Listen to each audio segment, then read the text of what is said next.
Hello, we're live, and Dani, would you like to do the introduction? Yes, hello, very welcome everybody to Cooperative City in Quarantine, episode number 5. Today, we will be talking about what are the effects of the COVID-19 crisis on the tourism sector. We have heard a lot about this over the last weeks, especially as summer is approaching, and in many countries the situation is getting better, and some countries are discussing about how and if we can actually open up. But nevertheless, the sector of tourism has been very hardly affected by the current situation. So we have a very exciting panel here with us today, and I will be facilitating with my colleague and good friend, Yilmaz Vurucu. Hi, Yilmaz. Hello, hi, nice to be here. So actually, the topic of tourism was warmly promoted by you and the team as you've been very much involved in the topic over the last years. Yes, especially mass tourism, and I was in Greece just 2-3 months ago. We were discussing with Nicholas, who's also in our panel. I was interested in doing a documentary on mass tourism, but the COVID-19 crisis has also affected mass tourism among other tourism enterprises. And I think we'll get into that, as well as how sustainability and alternative options are coming to the forefront as solutions, hopefully. And to discuss this, we actually have today very interesting guests from all around Europe. So very welcome to everybody. So we have Nicholas Karachalis, who's a lecturer in the Thessaly University in Greece. Hi, Nicholas. Yes, hi, Daniela. Thanks for having us here today. This is a very valuable forum, actually. We're happy. How are things there in Athens with you? No, we're doing fine. We're at home and waiting for the crisis to pass. And in the meantime, we're also discussing tourist issues, which I will try to develop today in our discussion. How many weeks of lockdown now? I think it's about it's the 4th week now, if I remember well. I'm keeping track a little bit. I'm losing track a little bit. So, and we also have with us LauraGaggero from the Deputy Mayor of the city of Genova for tourism and city promotion. Very welcome, Laura. Thank you. Hello. And how are you? How are things in Genova there? Oh, in Genoa, it's going much better. And it's not so affected as Milan, for example. Anyway, we are at the 5th or 6th week of quarantine, so it's not easy. Everything will be fine. This is what of course. We are organizing for that. Of course. Absolutely, and we'll hear about this from you very soon. We also have then Damiano Avellino from Fairbnb. Hi, Damiano. Hello, hi, thank you. You have a very interesting background. You have a very rustic background. People say that it's making me envious nearly, because from my garden, I thought I would have the nicest background, but maybe not. Where are you? I'm lucky enough to be at my parents' house in the countryside in Umbria. Beautiful, in central Italy. So that's really nice. So very welcome. And things are fine with you there? Yes, thank you very much. Oh, good. And we're very happy to then moving around Europe. We're now having Gabriela Sonnleitner, who from Vienna is the manager of Magdas Hotel, which is a social enterprise hotel. Yes, hello, Gabriela. How are you? Hello from Vienna. Unfortunately, not from the hotel, but I'm sitting not at from home. The hotel. Yes. Everybody would like to work. Is keen to kind of go on. But we will manage in a couple of weeks. Yes, we know your hotel very well, and we really appreciate the work that you're doing. So we're very curious to hear about how things are developing now and what are the perspectives. And we also see that Cesare Torre has joined us. Hi, Cesare, can you hear us? We can't hear you, Cesare. Hello? Technology is not on our side. Can you hear me? Yes. Hello, yes. Cesare. How are you? Hello. Fine, Daniela. Glad to see you again. Very happy to Ciao. see you too. How are you? I was about to speak in Italian. Fine. It's not easy in this time, but well, we will manage it. Okay. So Cesare Torre is the director of the Department for Tourism and City Promotion of the City of Genova. So this will be very interesting today. We have both the political and the administrative heads of the City of Genova that deal with the tourism and city promotion. So we're very interested in knowing also the perspective of how the administration and the politics are working together with the stakeholders in the city to try and develop things. So so very, very welcome all. Yilmaz, so the plan for today is a little bit, as we were saying, to discuss about how the situation in tourism has been affected by the crisis. So considering a little bit, not only what has been many of the considerations seen as all of you have been working in the sector now for a very long time and sharing some of the perspective, but also reflecting a little bit on how this current crisis is on the one hand showing a lot of the challenges that the sector has. The loss of jobs that has been over the last weeks has been astonishing in most countries. But at the same time, let's reflect together if this can be an opportunity to rethink the sector, try to make it more of an opportunity for maybe local development and improving the local conditions. And it's a big challenge and it's very hard, but we know that our speakers today are going to make a miracle together. I believe we have a series of videos, some interviews from people working in the industry and the sector. And this might be, Daniela, a good time to share that. And then after that, if it's okay, I'd like to give an overview of what we're talking about, because this is a huge topic and we're talking about billions and trillions of dollars in industry that's around the world, a global industry. So hopefully we can look at that and then discuss with our guests the details. And meantime, for all of those who are following the Facebook Live, drop us a line, tell us where you are. Are you planning on going on holiday this summer? And if you are, where? I heard some fantastic things of people. For example, some Italians have just booked their holidays to Greece just yesterday on the radio. I thought that was very wishful thinking. I really appreciated that. So this said, let's listen to a little bit what.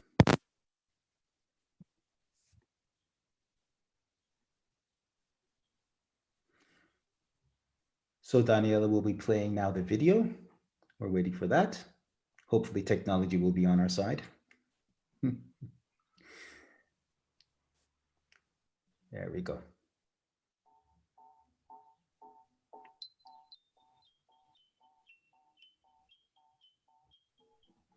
Last season and it very well for me. So well that I was very much positive about the new season of 2020.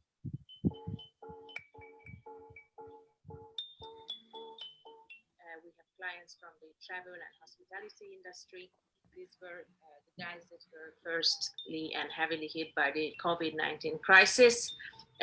This meant that everyone else in their environment was heavily hit and had a great impact on my business and everyone surrounding my business, including social media specialists, journalists, project managers. Me, as many of my colleagues, are completely without a job. The job as a tour guide pretty much ended roughly around February. The beginning of March is, of course, the most important moment for people like me that works in tourism, because it is in March that people start to book for June and July. In April and May, I was pretty much overbooked up until the end of February. Starting from February, every booking and every tour that I had in April and May was completely cancelled.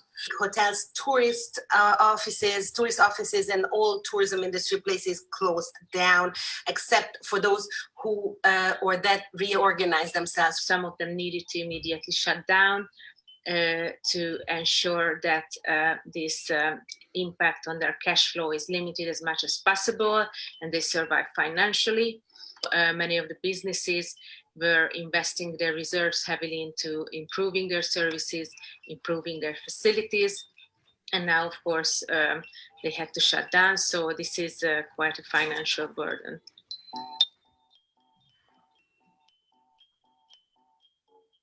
Who will be the tourists when the crisis will be over? They say mostly solo travelers and wealthier people will be able to travel. The flights will be more expensive. Groups group tours will not be so popular? How many people will fill up one bus? How will they interact with their travelers with social distancing? They say the internal tourism will be the first to revive.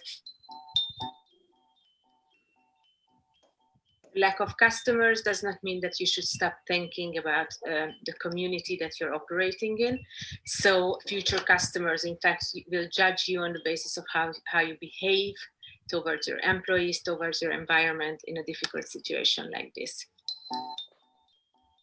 Meanwhile, hotels in Israel all over the place lit the windows of their rooms in heart shapes to thank their staff.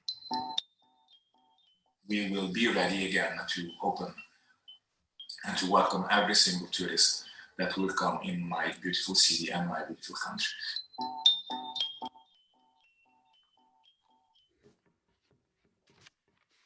Well, that's a great video. It kind of summarizes many things, doesn't it? First of all, the contribution of tourism in 2019 to the global economy was 9.25 trillion American dollars, US dollars. That's a huge amount. Of a special significance for us is that Europe was the most frequently visited destination, and half of the 1.24 billion tourists worldwide ended up in Europe. So without a steady stream of visitors, the European tourism industry will suffer, and it is currently suffering, estimated 1 billion euros per month. Having said that, tourism was not without problems prior to the COVID-19 crisis. The term over-tourism had started circulating in many circles, and it became a kind of fashionable term to begin using when describing the issues people had with tourists flocking to their cities. In 2017, a sightseeing bus was attacked in Barcelona. Airbnb has been blamed for shutting residents out of local property markets. Venice ordered cruise ships to be rerouted from the city center. Rome had banned people from lounging around on the Spanish steps. So many issues were accompanying it prior to the COVID-19 crisis. So perhaps the crisis is giving us a way of rethinking how we can manage all this, the need to travel, a huge industry that's making a significant amount of contribution to the world, global economy, as well as doing it in a sustainable and happy way. And this brings me into the first question that I have for our guest, Nicholas. I was in Greece. I was in Athens just a few months ago, and I noticed that there was a huge backlash towards Airbnb, probably in regards to the property prices, etc. And I guess the first question we can ask is, under the current conditions, what's the discussion in Greece over mass tourism and over tourism in general? And what's the economic and environmental and social terms that are being discussed currently? Yes, Yilmaz, Greece is desperate to welcome back tourism activity in order to support destinations and enterprises. You can understand that we're expecting this to generate the much needed economic results and employment. You have to think about the fact that for Greece, the tourism sector accounts for about 40% of the national economy. That's huge, right? I mean, you can understand that this is also the core of the problem. And you can also understand that at the moment, the tourism sector is every day on the news. So what's going to happen after COVID-19 effects stop is actually creating a big, vivid discussion, especially when related to mass tourism. I think it's a matter of adjustments to the circumstances. What somebody already said is that, an overcrowded city and group tour or an overcrowded island is not going to attract tourists. So we need to reassess this kind of facilities. And I think it's a good moment to start discussing these issues. We have already seen places like Venice or like Hallstatt, the place in Austria where Frozen was connected to Frozen, where they're celebrating the end of over-tourism, which is quite interesting for me. They think that COVID-19 is also an opportunity. In Greece, we have the same discussion in Santorini, which is also an overcrowded island, almost 12 months a year. In Athens, it's starting to be being discussed, especially related to the issue of Airbnb, as you said. But I would like to stress another issue, which is quite important here in Greece. This is the precarity of workers in the sector. It was already a problem, right? And now it must be dealt with. If you think about it, many people who work for hotels, etc., have not been contacted yet by their employers, and they're not eligible for financial help because until the moment they would start the 14th of April probably for the tourist season, and they're not eligible for financial support. And we are working on towards this direction and trying to push a little bit for a solution there. No, that's very interesting. I mean, the volatility of the sector of tourism and how it rapidly changes the economic conditions and the working conditions under crisis is quite astonishing currently. But this brings us also to reflect on from the city of Genova, because unfortunately the city of Genova has actually had a lot of crises over the years. Some years ago, you had a huge flood. You had the drama of the bridge collapsing only 2 years ago. And now this, on the one hand, you have proven to be extremely resilient and overcoming the challenges. But how is the current situation in Genova, and what is the role that the city is playing? Laura, tell us more. Yes, yes, it's true. Genoa has had some big problems in the near past, but we are very resilient. And we have tried, first of all, to address the government in order to make the government conscious of the importance of tourism. In Italy, tourism accounts for about 13–15% of GDP.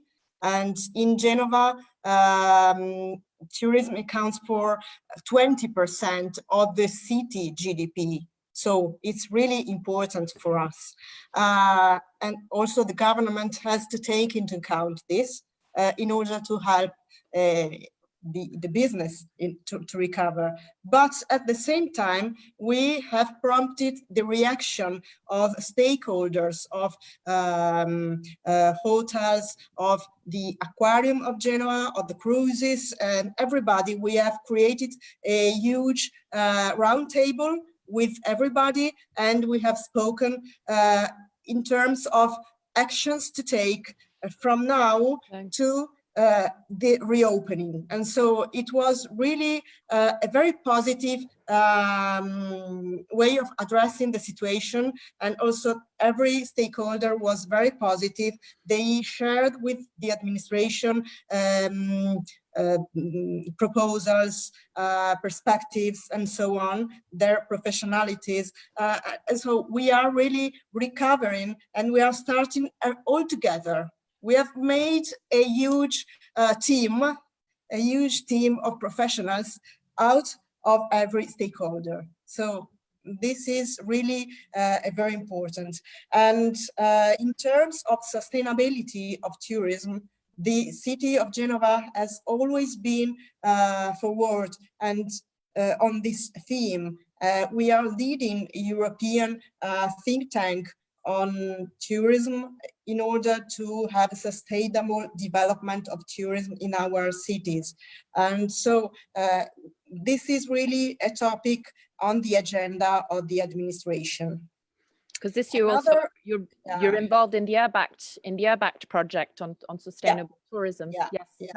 And moreover, in this period, we are doing all those things which were difficult, so such as finding new agreements, for example, with Fairbnb or with Airbnb or with Wonderful Eatery and so on, in order to cooperate with them.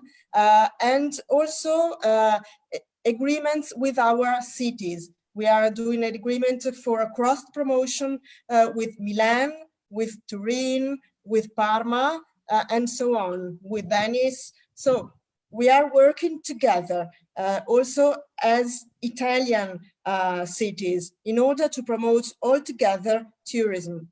And this is really important. Laura, that's very interesting. You were discussing about sustainable tourism as well. And I noticed Fairbnb being mentioned here. So let's ask Damiano what he thinks the role of social businesses or sustainable tourism is in a profit-oriented and profit-dominated market, because I know that they're kind of appealing to that demographic. I think that it's important to understand that tourism is, it always have been characterized by many contradictions. And as was mentioned before, the precarious nature of the jobs inside the tourist sector is something really worrying, for example. And sometimes now we are discovering that the flexibility probably is driving many people in not having a safe line in this type of situation, and this is something very worrying. But in general, what happened in tourism is that in the last 40 years, it have been growing by 7 times.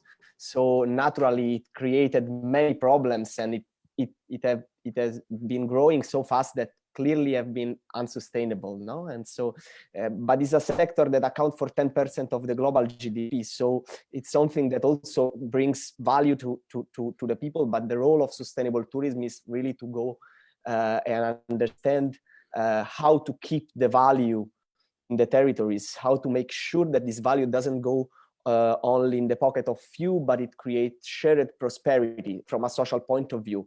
And then there is the other big challenge, that is to understand how we can reduce the negative impact on the environment. So these are the 2 biggest challenges, and this is a little bit what we try to do with connecting hundreds of different communities through our platform.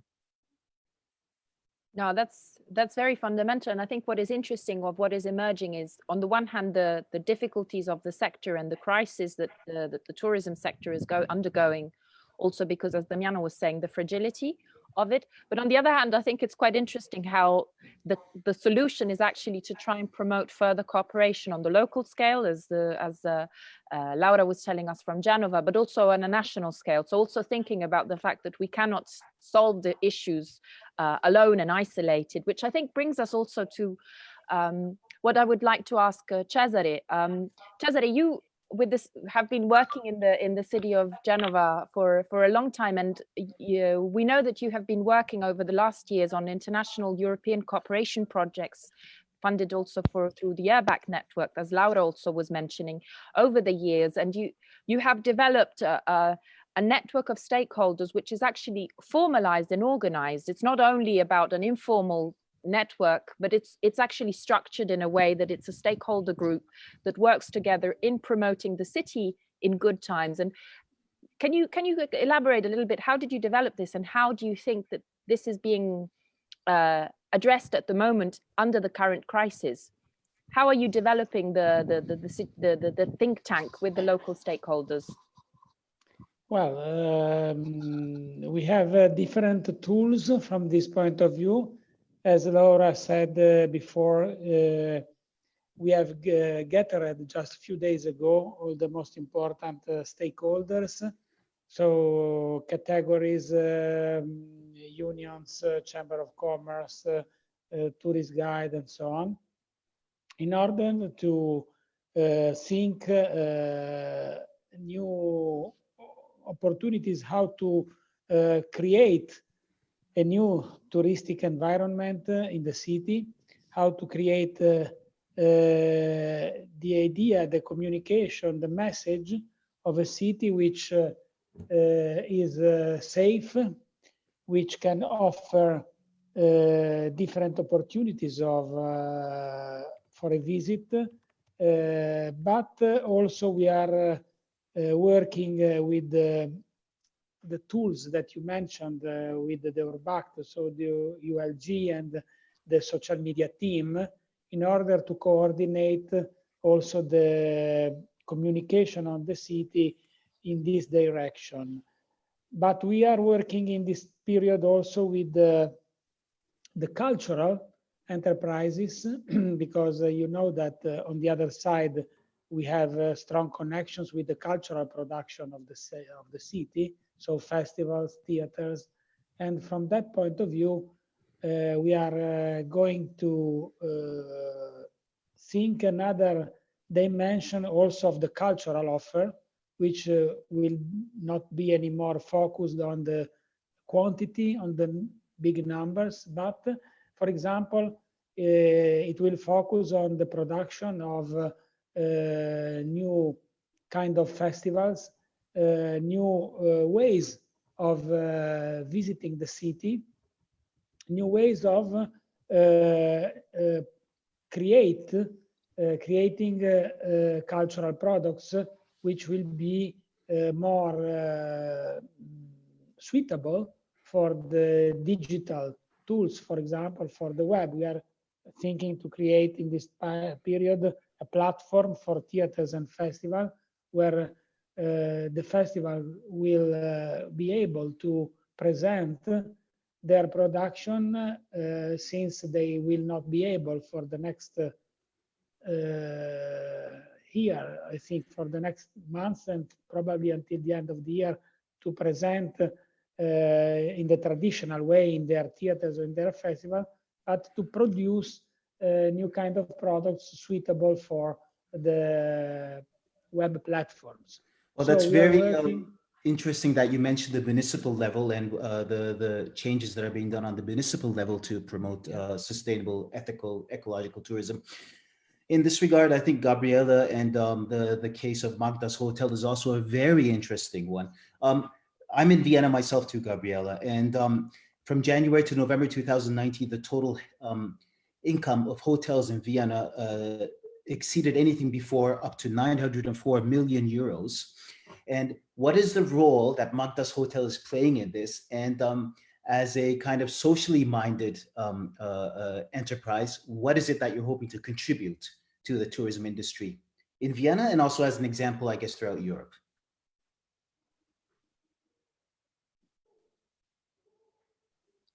I think there might be a bit of delay in Gabriela. She just froze right now, just when I asked. Oh, in the moment of we will have to wait then to hear about what the story. Yes. There we go. Here Okay. you are back There again. Hello, Gabriela. Please. Hello, back again. Everybody of you was frozen on the screen. So, what can we contribute? I think it's a balance. On the one hand, we are solving a social problem because our hotel is run by former refugees. We are working together with hotel experts. They learn their job. We have 20 people at the moment with refugee background and 15 with a hotel expert background. And so we run the hotel together, they learn the job. And after they have worked with us for a couple of years, they can move on to other hotels. So we actually help to solve a problem which is very critical in Austria, that the tourism industry doesn't get enough staff. Yeah. On the other hand, I think we are contributing to the experience for tourists in Austria, because people who come to us, first they come to a very normal hotel. We are selected because we have a special design, but on the second side, of course, they meet very special people, yeah, people with a very special story. They come into contact with each other, they learn about each other, and they discover, and very often they lose a bit of how to explain it, they get a new impression of a special target group, yeah, of our employees. And I think so we can offer people a job who didn't get a job very easily in Austria. And on the other hand, we contribute to the Vienna tourist scene because we offer a very exciting new hotel. It's interesting. Thank you, Gabriela, what you're saying, because in the meantime, we're receiving comments from the people following us. And actually, you answered just one of the questions there that was coming from Bahanur, who was asking who is actually representing and supporting the interests of those who are the most fragile in this current situation, especially in the hotel industry and so on. So definitely there is a big space also played by enterprises like Magdas Hotel, and Damiano can tell us more also about the other members that are in the Fairbnb network that probably are also ethically committed in making sure that, you know, people are not just on the streets without a job under the current crisis. I'd like to share very briefly some of the comments that we received.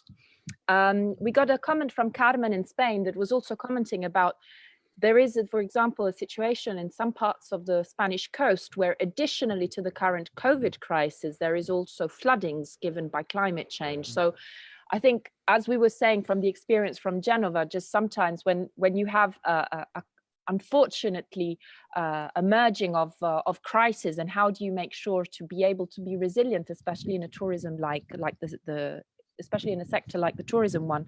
And then we got another comment also from Punan, who was also commenting about how can we imagine that the tourism will be able to recover, because additionally to what are the current limitations of the lockdown, there is a huge fear of people. So how are we going to be able to also make sure that we recuperate the sector, but also making it in a way that we make sure that we don't leave people behind? So I think this is some interesting feedback also for the next round of Dani, I think that's a very valid point that was made by the last commenter, because the airlines were offering prior to this rates for pretty cheap, and overnight flights to European destination, etc., had become the norm. But with this COVID-19 lockdown, the airlines are going through its tremendous issues and economic problems. A lot of countries are in lockdown. In fact, Sebastian Kurz, the Austrian prime minister, said that he would like to promote, or perhaps even keep, the Einschränkungen and the measures as they are right now, so that people don't leave Austria. And he promoted them to have to make sure they take their vacations within Austria. And so this leads us to an issue that Nicholas had mentioned in the email. Will it be business as usual, Nicholas? Will it continue after the crisis? Oh, that's a very good question, Yilmaz. And I would also like to start by pointing out another threat, which is quite important: the fact that large tour operators will become stronger for this crisis. I don't know if you've thought about it. SMEs are under threat, and the support measures are different in each country, which means that, for example, in Greece, where there is not enough funding, many small businesses are going out of business. And I expect hotels to be bought over, there will be extended merging, and that means that the negotiating power of tour operators will become higher. And we all know what that means, right? I mean, for a destination, sustainability issues will not be prioritized, and many stakeholders will start thinking that business as usual will be, as you said, Yilmaz, an ideal point. Unfortunately, a city is not the strongest stakeholder in this process, I would say, and we will need to put effort in order to have sustainability or ethical tourism high in the agenda. And I'm quite happy to hear that Genoa is already achieving this, or has a quite strong influence on that. And I think opportunities, just to comment on that as well, should mostly be connected to the momentum. First of all, there are strong indications, as already said, that travelers are going to change their behavior. They're going to choose for familiar destinations, solo traveling, maybe alternative forms of tourism will become popular. So destinations will be able to prioritize decisions that will fit into this new reality. And especially for destinations working on over-tourism, I think this is a golden opportunity. I mean, now is the time to address these issues, and now is the time to also put pressure on for the next 2 or 3 years on measures to be taken. So I try to be optimistic in all this situation. Thanks, Nicholas. We need that. No, but I think this is also one of the things that we were also commenting just before going online and sharing our discussion also with our audience, who is invited meantime to make any comments and share questions in the meantime that we will pose also to our speakers. But I think what Nicholas has been posing is a very interesting point also that we were commenting also with Laura before, because the challenges that have been faced by cities, by regions in terms of the fragility of the tourism sector are becoming more and more evident. I mean, somehow the current crisis has only highlighted what was already obviously there already before. So a little bit, the point is, how can we try to turn, or where is there a possibility to intervene and try to make the most out of this? And in this sense, of course, the city, as Laura was saying, the city alone cannot do it. You've been speaking to the national level, you've been cooperating with other cities. Laura, can you tell us, where do you think there are possibilities of using this crisis somehow to also turn things a little bit to the best and not go only for the worst case scenario, which might mean that we will only have large corporations, for which we're interested to know what Damiano thinks about also. Well, I think that this situation, of course, it's a bad situation, but it's really a situation of opportunity. And we are really trying to find also new reasons why coming, for example, to Genoa. For example, we are trying to create new ways to live as a tourist in the whole town. I mean, Genoa has a small, but not so small, because it is the largest in old town in Europe, but it's limited in space. I mean, so. Aha, again, we have a moment of suspense. On one of the best moments, unfortunately, Laura froze. So this creates a little bit of suspense. And so, and we have. Sorry, Laura, can you repeat the last phrase? Unfortunately, it froze. Yeah. Genoa is 25 kilometers long. So, and there are many beautiful places, fishermen villages inside the town, for example, and beautiful parks. Technology is not on our side. Unfortunately, I think we're going to have to go there. Well, I think what we can do at this point is, you know, there was a question that was a very valid one, which we can post to Damiano, I guess. Michael Marriott is asking, does the panel have any thoughts or examples on how technology, along with the COVID-19 disruption, might reshape tourism models and activities? And I think Fairbnb as a platform might have something to say about this. And Laura, we will get back to you. There was a problem with the connection, and we will get back to what you were saying before, hoping on a better connection. Okay, just see you soon. Damiano, sorry. Hello. Yeah, I mean, I think that technology in the last 10, 15 years have been completely reshaping tourism, because the touristic platform have become the infrastructure of tourism, the digital infrastructure, and the main channel probably where people get informed for their travel and where they buy their travel. So for sure, in this new situation, also technology will need to adapt. For example, we are trying with the different communities that we collaborate on with the social cooperative focus in Genoa, for example, but also with other social cooperative in Bologna. We are trying to understand how we can adapt our model that right now is basically based on accommodation, but what can we offer compared with what people will seek. And probably people at the beginning will start to travel close to their cities, or maybe going for experiences really inside their cities. So we have these two social cooperatives in Bologna. One is called Piazza Grande, and we are trying to collaborate because they have this tour that it's made by people that are homeless people, that brings tourists but also residents around the city, showing stories and the place from another type of way. Or for example, we have another social cooperative that make a small tour, natural tour, that are on the peripheral areas of the city. So we are adapt our technology to accommodate these things. We are small and we can adapt fast, but also, like, I think all big and small will try to adapt to this new situation, creating tools that are based on the needs of the community. So it's going with the people and shape the technology with them. I think this is the key. That's a very, very interesting point also, because we're getting different comments also from the audience related to this. And this also brings us also to what also Cesare was also telling us. I mean, Cesare and Laura were telling us that in Genova, there's been a lot of attention, obviously, on the digital. We know there's a big discussion now, what will be summer 2020 like? On the one hand, we were saying that Van der Leyen was saying, don't book your holidays. We're not in the conditions for that. There's discussion that there will not be Schengen open borders until way after summer. And at the same time, in Italy, there's a big discussion about trying to maybe have local, that it's not official yet, but there is discussion that probably there will be tax rebates for trying to promote local tourism.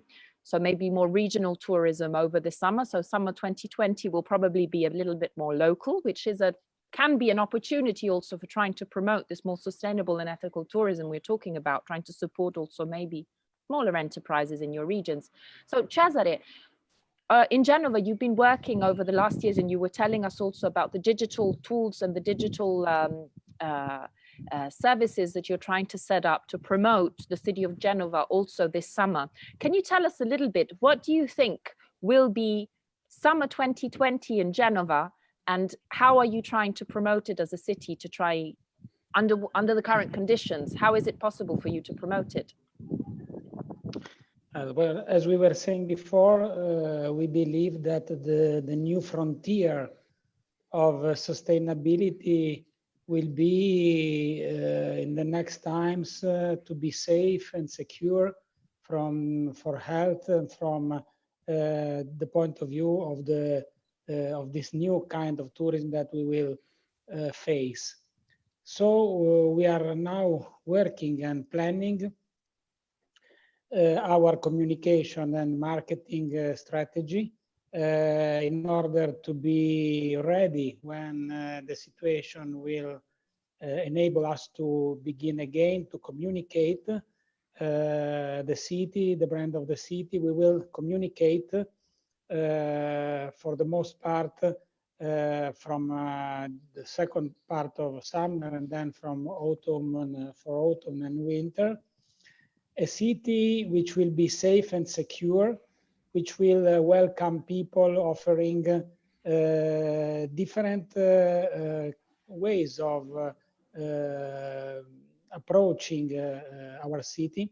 As Laura was saying, we are working on the outdoor products, on the historical center. Furthermore, then on the cultural heritage, we will remain our main attraction and resource. So this is what we are preparing. A strong strategy on social media. We still are working now already on the social media, and a web marketing campaign which will focus on the inbound tourism. Mm-hmm. We believe that, of course, tourism. That sounds interesting in terms of, preparing for the future and, obviously when this crisis is over, what's going to happen. And I think that we have a question from Bahunur Nasya. She asks, and I think this is a question we can ask Gabriela. She asks, can the local tourism save the industry? I guess it's something that you could relate to. I would like to, along with this, ask you, how much of Magdas's base or client base is from international guests, and are you reliant on international tourists, or can local tourism save Magdas, and can local tourism save the situation nationally in Austria, for example? I think you're going to have to unmute your mic. Sorry, Gabriela, just a sec. Sorry, I think we have this short-term goal, of course, to start very soon our business, get going, earn money. And of course, we will work from the inner circle to outer circle. And yes, we had lots of international guests coming to Magdas. I think we are mirroring the Vienna tourism industry. Yeah, we had guests from America to Japan, but many of the German-speaking countries. So a good mixture. But I think we have to solve this crisis, and I'm very sure we will solve this crisis with new ideas, with reacting to new standards, to new needs. But I think the bigger question we should start to ask, what can tourism contribute to a sustainable way of living for a broader, for everybody, and to a sustainable economy? But because I think tourism is such a strong impact and has such strong figures. And imagine just doing the same as before the crisis, starting again with everything we did before. I think on a long-term way of working, this will not be working, especially for my daughter, for my granddaughter, probably. What is tourism going to look like then? Yeah? So I think this is a big chance. I think it was just a small crisis. Yes, it was, of course, for us now a big crisis. But if we don't do and think a very long term in advance, yeah, what is then going to happen with the climate crisis, and what is the issue of tourism then? So I think yes, it's hard to get through the crisis now, but if we don't rethink tourism on a bigger scale, I think what's going to happen in 50 years, yeah, when the next generation is working in the tourism industry.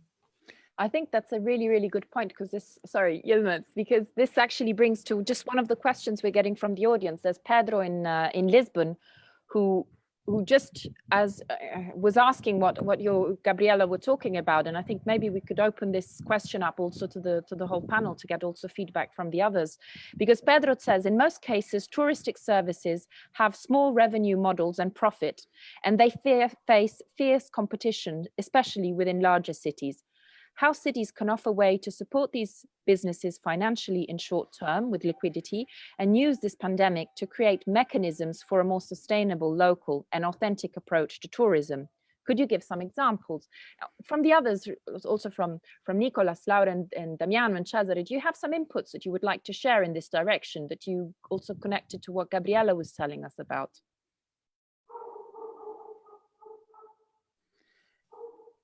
Well, an easy question. Yeah, I guess let's ask Nicolas first then, because it does fall within his area of expertise. Yes, thank you. I'm trying to think about the best practices, but the liquidity thing is not easy to handle. I mean, it's something which is needed at this point, and for some countries it's easy, for others it's not. But I would like to keep some of the good points I heard today from Genova, and I was very happy to hear also about the marketing branding discussion, which I think could give, the marketing branding gives a narrative to the people of the city, of destinations, which they can relate to, and that can create the connections and the networks which we all need in order to plan for the next day. And something I would like to say also to Pedro is that from my experience, many of the policy makers and the local government representatives, they want to see results the next day. This is something we are witnessing a lot in this situation. So some people believe that as soon as the crisis is over, the problems are going to be solved. It's not always happening like that. And in a city, you have to also be patient. I mean, I think that we should be patient also to wait until people understand what the crisis is leaving behind. The first reaction by many people will be business as usual. They will try to think on revenues, etc. But the second reaction, and that's the most interesting discussion here, is to try to see what's next, what we're going to do, not today, but in 5 years, what 2026 is going to look like. And this is something some people don't like to discuss, but I think we need to be patient. We need to start thinking on the long term and not in the short term, what's going to happen tomorrow, and then next year we have to see again. I think Damiano and Fairbnb is a good example of this. Damiano, would you have a few things to say in this regard, in terms of, Gabriela was mentioning making sure that tourism is sustainable in the long term? Yeah, I mean, I think that also small businesses and providers needs to make the best that they can, and use their advantage, that is the possibility to maybe tailor the experience to the place, to make sure that the things that are more related to sustainability are visible. Find new channels that there are many channels that facilitate the people to reach you in this sense. And I think that there will be for sure a change, and maybe small actors that are able to adapt can also attract those that travel, as said, more locally, no? So maybe we will see that people will go less in bigger destination, but will move more in small places, in countryside, or in less crowded spaces. But we will see. Right now, clearly, there are some trends that are forecast, but I think that no one's really know exactly what is going to happen. Trying to go back to the roots and trying to find more allies, cooperate with people, create partnership, and so on. This is like the way to go and move forward, I think. In the meantime, we got some questions also. That it's quite evident that from what you're saying, a lot of businesses, probably smaller businesses, will not make it. So the question is, if we think that there are some that are good, that we like, that we want to support, what can be done, and who do you think are the different, what are the roles of the different stakeholders that can chip in? Gabriela, for example, but also Laura, the city, the corporations, the citizens themselves, the tourists. I mean, who can do what? Yeah. I think what I experience at the moment, that the crowd, our crowd, is very supportive to us. Yeah.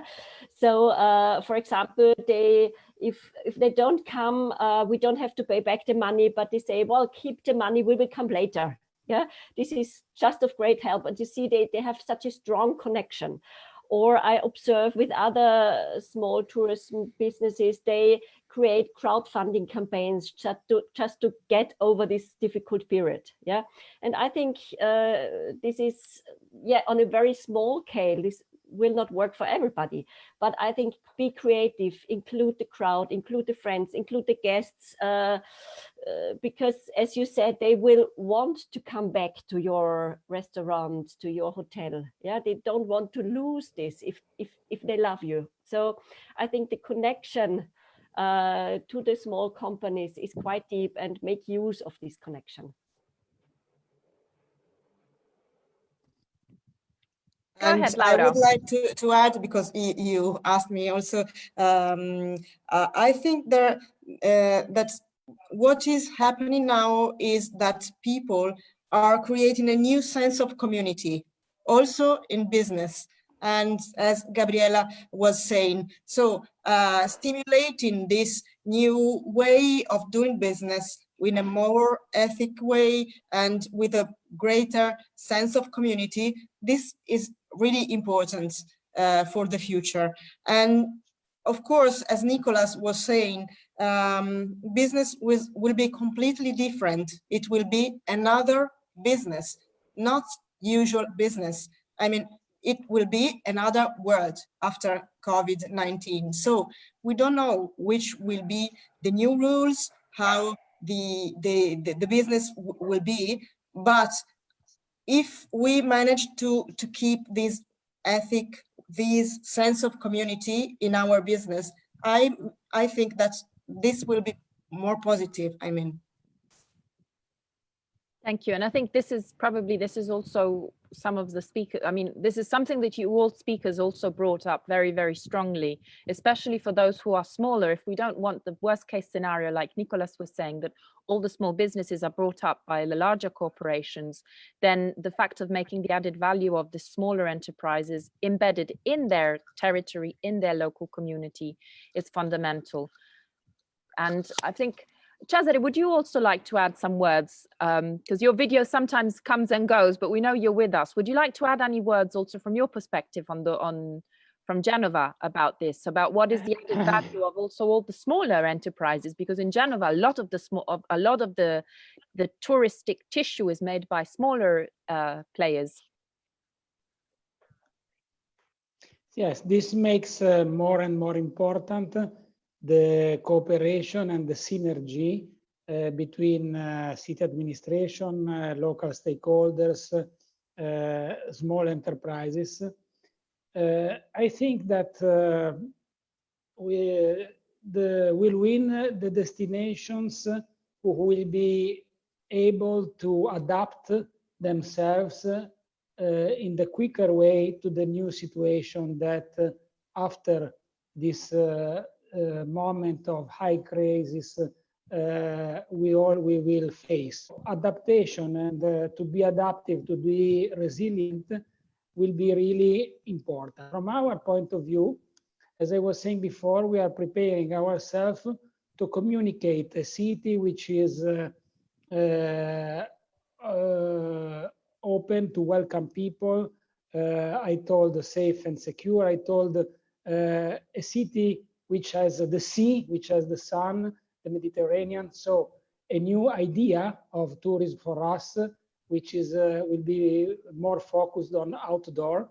We understand, for example, that probably art cities will face some difficult times in the next period, but Genova fortunately has different aspects and different attractives.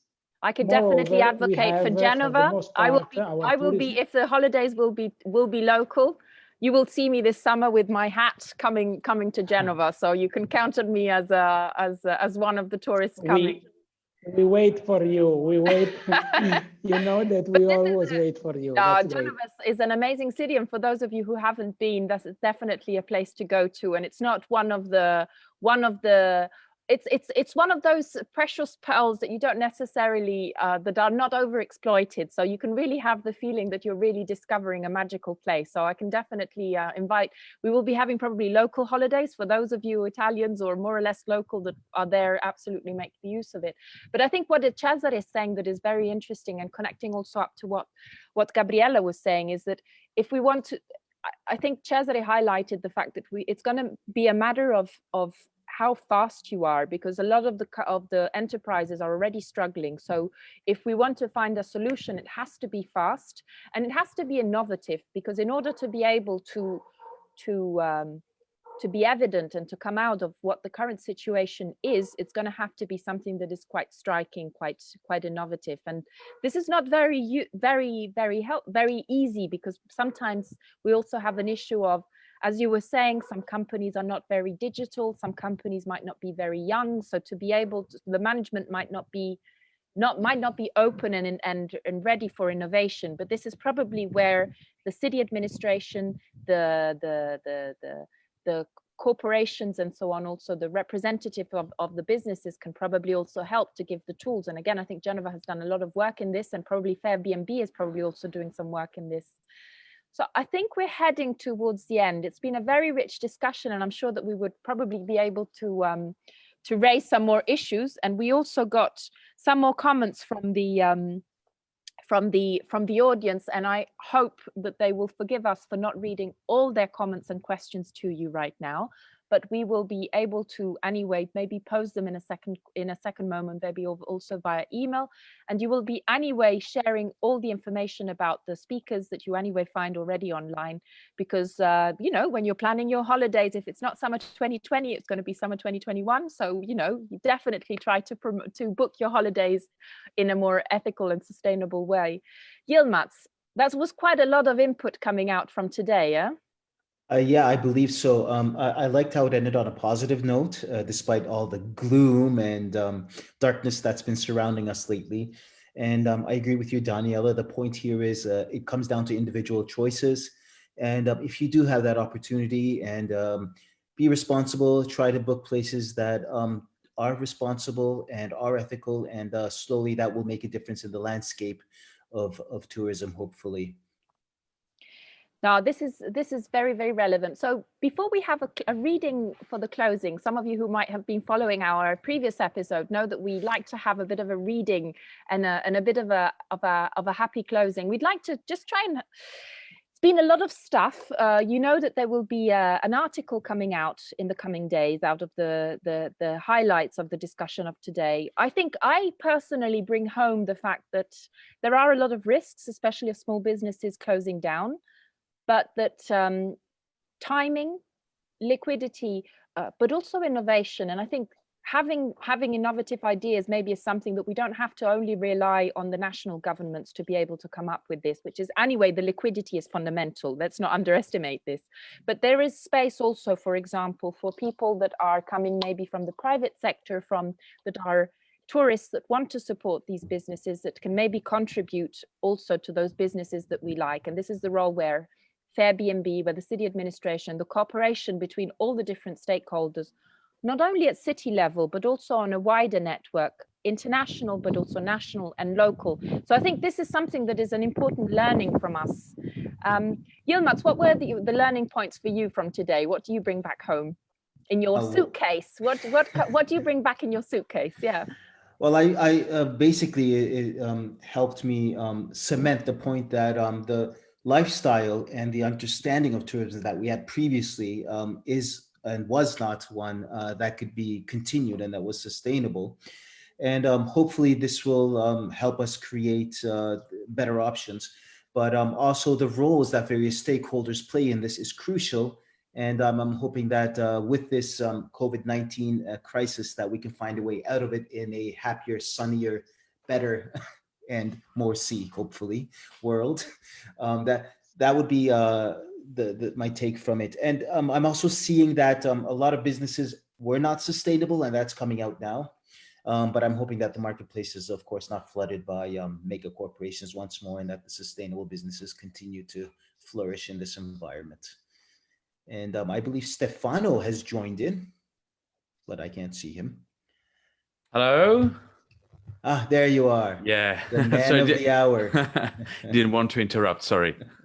Good evening to everyone. By now in quarantine, we don't know anymore what point of the day we're in. Yeah, exactly. I was saying good morning. I mean, fortunately, there's the sun outside. Nice to meet you, everyone. Well, welcome, Stefano. Stefano will be reading a poem for us, I believe. Yes, indeed. So the poem is called Travel by Edna St. Vincent Millay. The railroad track is miles away, and the day is loud with voices speaking.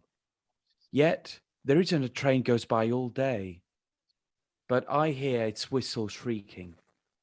All night there isn't a train goes by, though the night is still for sleep and dreaming. But I see its cinders red on the sky and hear its engine steaming. My heart is warm with the friends I make, and better friends I'll not be knowing. Yet there isn't a train I wouldn't take, no matter where it's going. Thank you. Thank you. So at this point, I would say we're looking forward to going on our summer holidays. At the moment, we're going to just have to imagine that we're going on a train ride from home. And probably the most exciting thing in the week will be going on a travel to the supermarket. Nevertheless, this is the current situation we're in, but it highlights the opportunities of the value and the emotion of discovery. And at a certain point, you realize you don't necessarily need to go to the Philippines to be able to experience incredible new places. And I'm sure that you all are discovering different perspectives of your homes, as at the 5th week of quarantine, you probably start looking at things very differently. With this, I think we're heading towards the end. First of all, a huge thank you to all our speakers, because it's been a really interesting discussion. Very good vibe, highlighting the difficulties, but also trying to open up what could be the possibilities for the futures. And I think this is something we really, really need.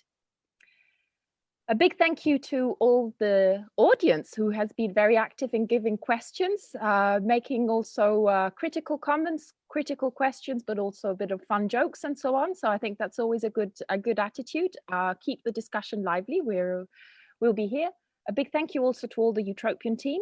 As you know, Cooperative City in Quarantine is brought by you on a weekly basis by Utopian, who is focusing on collaborative urban development. And we believe that these discussions are a fundamental tool to bring forward a new way of living together. And so we're really thankful to everybody that is bringing forward to this.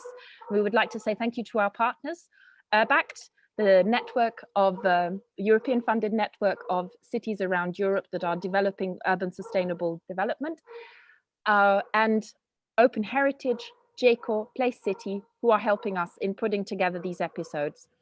This said, we will be with you next week on the same channel at the same time, discussing about the urban commons. So it will be interesting discussions about what are the commons and what is common about us in the moment where everybody's separated in their different homes. So we will be thinking together with researchers, with city administrations, with people from the ground and businesses, as we try to do in every episode, to think together about how can we make the most out of this situation and find ourselves after this quarantine building together a better world. This is something that we really hope for. Yilmaz, at this point, I must say, it was a lot of fun to co-moderate this episode with you. Thank you. It was a pleasure. My dears. Thank you. Thank you very I think much. this is all. And Thank you. it was a real pleasure, and see you very soon. Stay Thank safe you and very have a lot much. of fun. Stay safe. Thank you, everybody. Thank you very Stay much. safe. Ciao. Bye-bye. Ciao. Bye to everyone. Bye-bye.